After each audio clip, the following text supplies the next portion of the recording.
back. This is Buddhist Books Podcast, episode 160, Padmasambhava, part 7.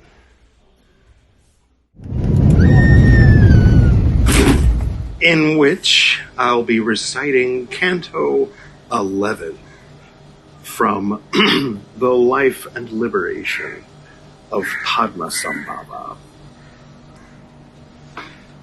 The doctrine in accordance with the law of India to ensure conversion in the land of Sakyamuni and in the land of the protector of the 3 tribes of beings, there arose the existence of one who would establish the Dharma in Tibet, since Tibet, a kingdom of beasts and of the grandchildren of the monkey, was not yet purified of demons.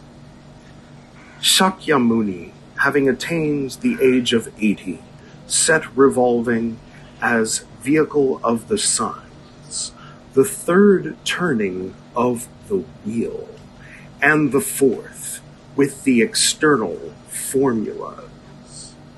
As for the supreme diamond vehicle and the 3 perfections, he did not utter a single word of this doctrine, predicting that it would come later. In order for the profound liberation through union of insight and action, for the 5 joys to be experienced, and in order for the doctrine to have as its base the community, there could never appear in the same country on an Indian diamond throne 2 masters for one teaching. If they did appear, no teaching would be possible. Texts and formulas would suffer infringement. Just as there cannot be 2 emperors for one land, if there were to be 2 masters, the thieves of doctrine would profit thereby. And heterodoxy having sprung up, there would be much to eliminate. The Tathagata became God of gods. Padmasambhava, this best of men and matchless, was heralded by the sutras and mantras as son of the Buddha.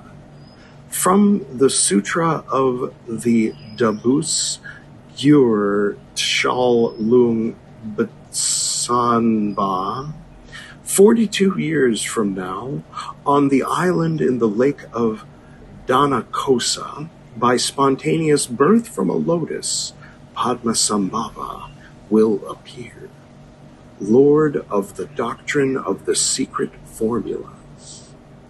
And thus, once again, from the Tantra of Blamed Don Urdzogzduspa, at a later time, after Nirvana, with the lapse of 12 years, best of the conquerors in all the worlds, I again will appear in the land of Udayana, and under the name of Padmasambhava, I will reveal the doctrine of the secret formulas. End quote.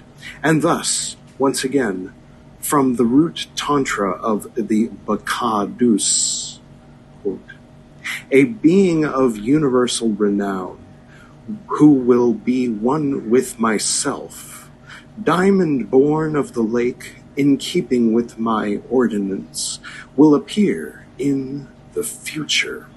He will instruct widely in the land of Zahur, teaching King Arsadara and others the united precepts, this vehicle of the great meditation.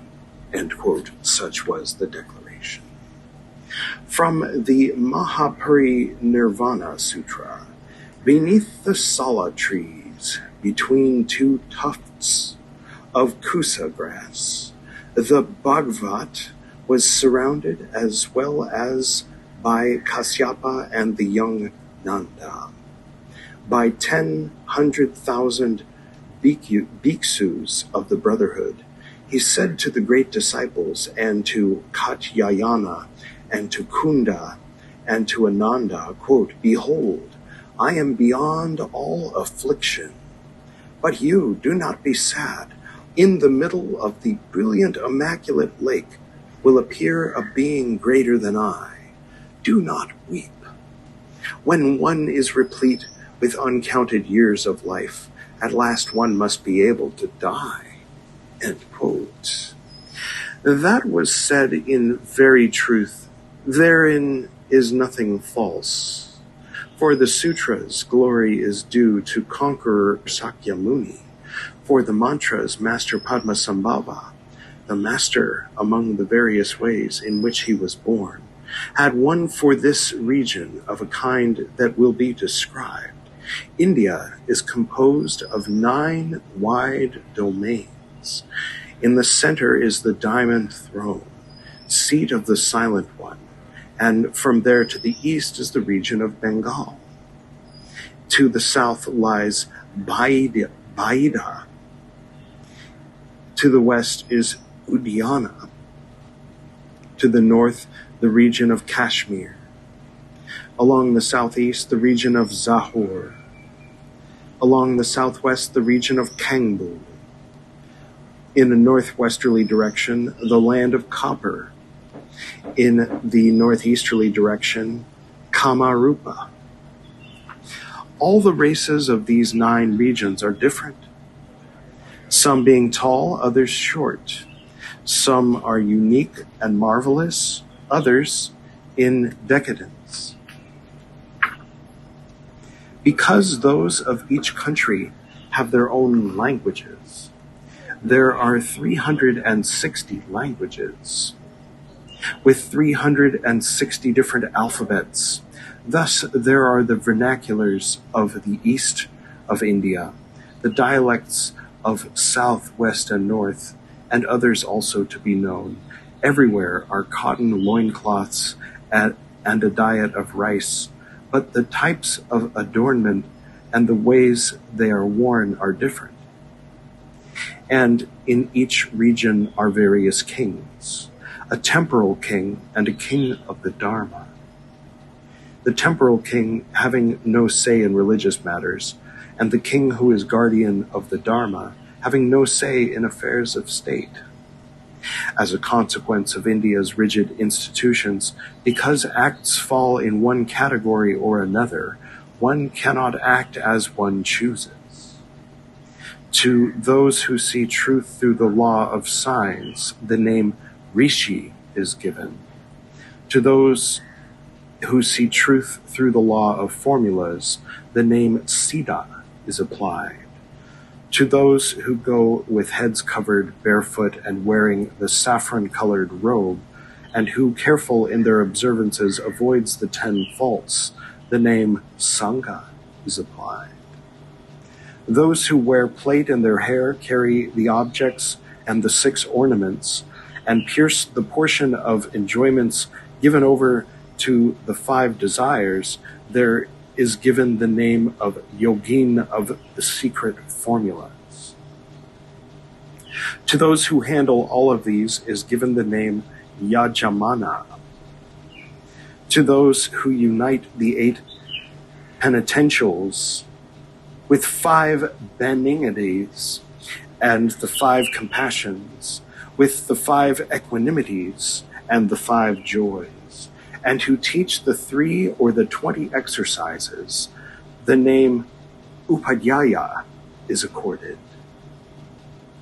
To those who, with powerful and saintly insight and action, undertake the consecration of mandalas, uniting offering with formulas, labor with concentration, a double method of salvation, and who perform the rites of the 8 major evocations, there is given the name Guru. They lack cohesion among themselves, and thus are heterogeneous.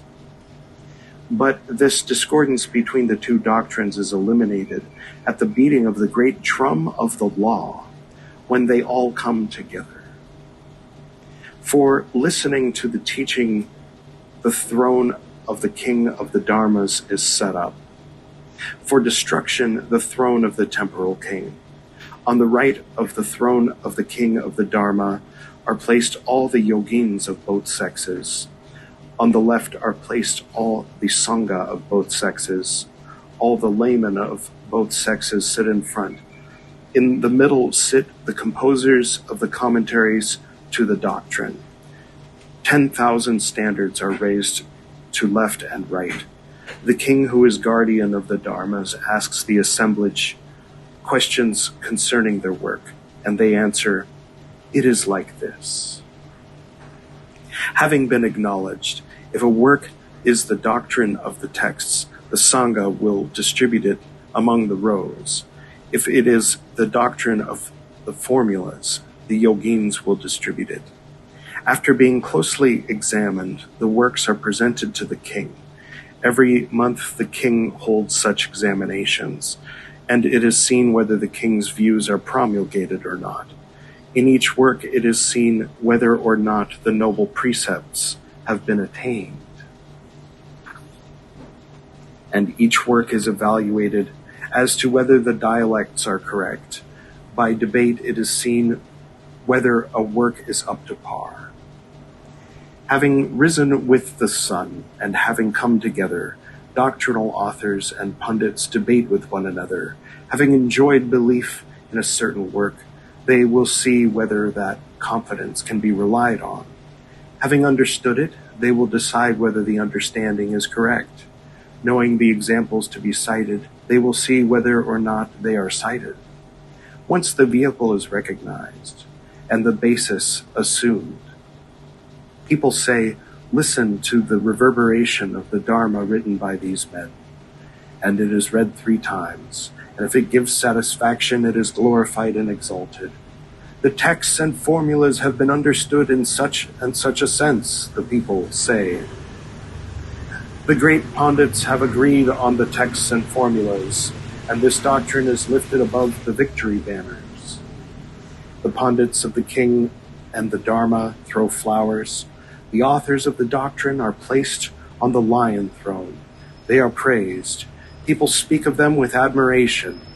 Their equals by birth reveal how they honor and respect them, and the subjects of the temporal king bow down to the gods. Thus, throughout the country, the Dharma is spread. Heresy, where it exists, is humbled. Its treaties are attached to the tails of dogs. The treaties are set on fire along the rows of the council, and the smoke given forth goes straight to the hells. "Feel a rough hand on your nose," people say. And as a sign of abolition, the temporal king orders the hands and heads of the writers of such doctrines to be served. Or the writers are reduced to a servile state where coins are minted. Everyone in agreement, and heresy having been destroyed, the authentic Dharma of India flourishes. Many and various religions not arising, many spacious and presumptuous names are not apportioned. Of the history unabridged of the lives of the Guru of Udayana, Padmasambhava, this is the 11th Canto, the doctrine in accordance with the authentic Dharma of India, sealed oaths. I, along with you, will be listening to and contemplating that one. And in the meantime, blessings to you from Goa. And when I see you again, I'll be back in Delhi, no doubt. So, until then, to the north and to the south, to the east and to the west, to the spirits of light among us and to the spirits below, we send out our reverent love and compassion. May all beings be happy. May all beings be serene. May all beings be in peace.